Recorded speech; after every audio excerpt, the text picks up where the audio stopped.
आखिर वे कौन लोग हैं जिन्होंने साजिश करके शंकराचार्य जी पर यौन अपराधों से बालक बालिकाओं का संरक्षण यानी पॉक्स को लगवा दिया। शंकराचार्य जी परेशान हुए, पूरे देश और दुनिया में हलचल मची। क्या सनातन की सबसे बड़ी पीठ पर बैठा हुआ व्यक्ति भी ऐसा आचरण कर सकता है? दो खेमे में लोग बट गए।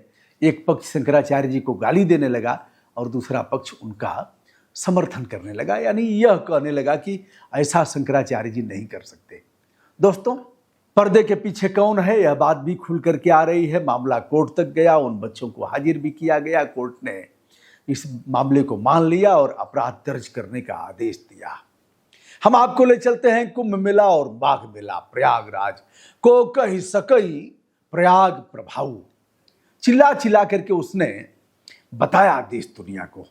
नाम है उसका आशुतोष ब्रह्मचारी। कई मुकदमे, गंभीर आपराधिक मुकदमे उसके ऊपर दर्ज हैं।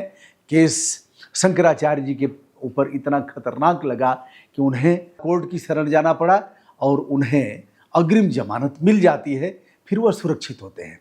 देखा जाता है कि अगल बगल, उनके आश्रम के अगल बगल पुलिस का घेरा है और कब गिरफ्तारी हो जाएगी यही कयास लगाया जा रहा था।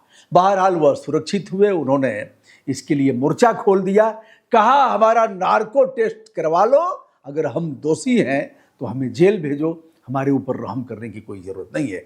फरवरी 2026 में प्रयागराज में माघ मेला चल रहा था और उस माघ मेले में आपने देखा किस तरह से शंकराचार्य जी के ऊपर आरोप लगा। उन्हें जो प्रशासन ने दिया था टेंट लगाने का, उस पर भी सवाल खड़ा हुआ। कई नोटिस उनके ऊपर जारी की जाती है और पूरे मामले में अगर देखा जाए तो जिस तरह से पॉक्सो यानी यौन अपराधों से बच्चों का संरक्षण 2012 यह उनके ऊपर लगाया जाता है, अपराध आनंद फानंद में दर्ज हो जाता है। फिर पुलिस ने इस मामले की विवेचना शुरू कर दिया। ज्योतिर्मठ के शंकराचार्य स्वामी अभिमुक्तेश्वरानंद इस मामले में अगर देखा जाए तो बहुत परेशान हुए, लेकिन उन्होंने जम करके इसका जवाब दिया। सदन में आदित्यनाथ योगी ने और कुछ सभाओं में उनके ऊपर सीधा और परोक्ष रूप से हमला बोला। वह खुद हमला बोलते हुए देखे जा रहे हैं। उन्होंने कहा कि अगर गाय के लिए, गंगा के लिए हमारे ऊपर ऐसा हो रहा है तो हम इसको जम करके लड़ेंगे, पीछे हटने वाले नहीं हैं। शासन प्रशासन जैसे चाहे वैसे हमारी जांच करवा ले। अब सर्वोच्च न्यायालय में मामला गया और इस मामले में शंकराचार्य जी को वहाँ से भी राहत मिली।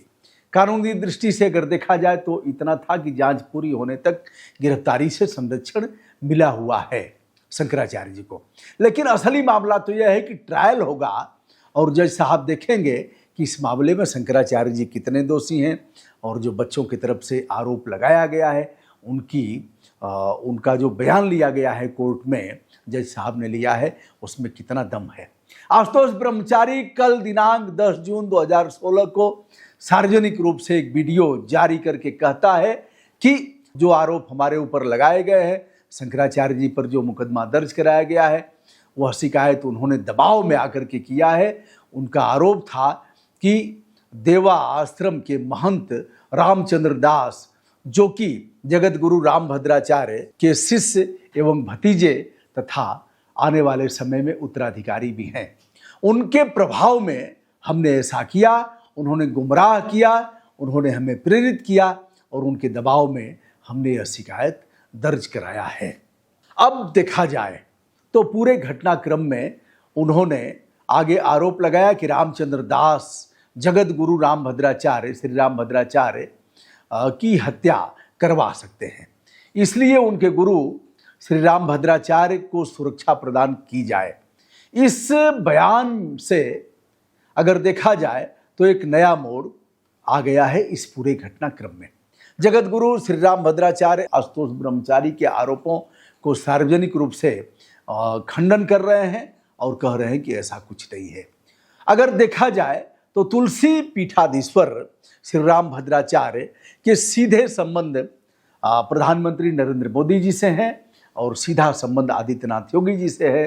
अगर यह भी आप देख सकते हैं कि लखनऊ में जैसे ही उनकी कथा चल रही थी, आदित्यनाथ योगी आते हैं, उनसे कान में बातचीत करते हैं, कान में गुरु फूंकता है कान। बहरहाल योगी जी उनके शिष्य नहीं हैं, लेकिन कनफुकवा गुरु के रूप में श्री रामभद्राचार्य विख्यात हैं।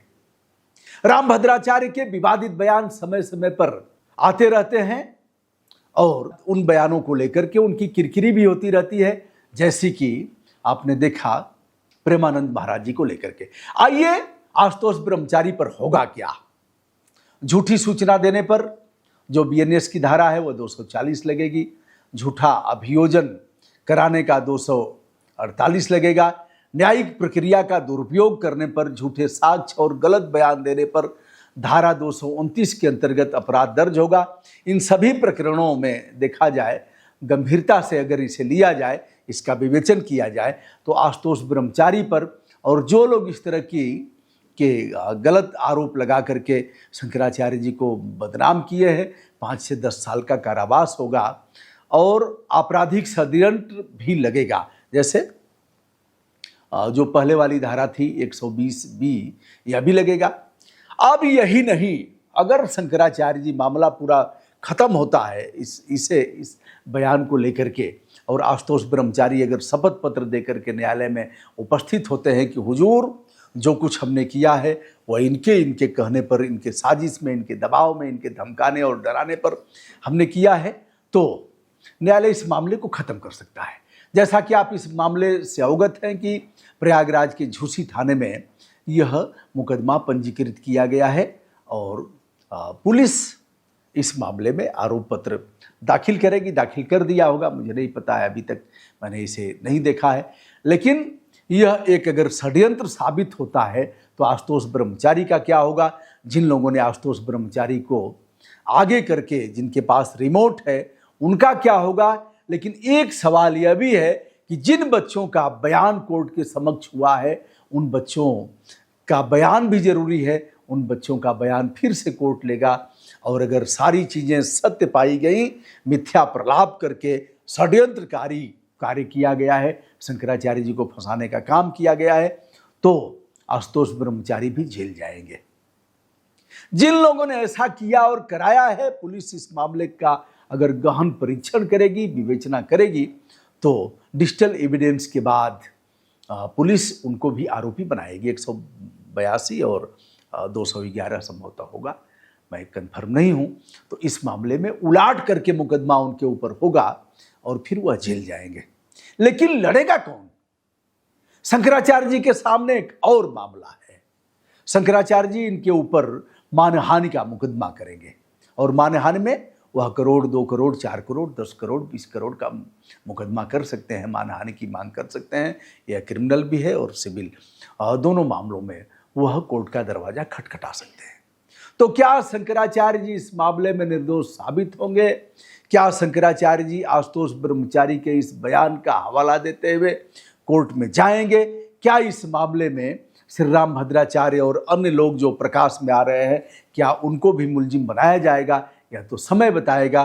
फिलहाल शंकराचार्य जी के खेमे में खुशी व्याप्त है और वह लोग कहते हुए नजर आ रहे हैं कि सत्य को कोई परेशान नहीं कर सकता, सत्य को कोई डिगा नहीं सकता। अंततः चाहे व्यक्ति जितना भी परेशान हो ले, सत्य की ही जीत होती है और हम सत्य के मार्ग पर अडिग रहेंगे। हमने सीना ठोक करके मोर्चा लिया था। क्या शंकराचार्य जी अभी अब कहेंगे, और अगर ऐसा है तो कहना भी चाहिए कि शासन सत्ता के दबाव में यह सब कुछ हुआ है। शायद यह भी कहा जाए कि यह सारा कुछ आदित्यनाथ योगी जी ने करवाया है। दोस्तों, मैं हूं ब्रजभूषण दुबे, संपूर्ण आदर के साथ अपना प्रणाम आप सभी तक निवेदित करता हूं।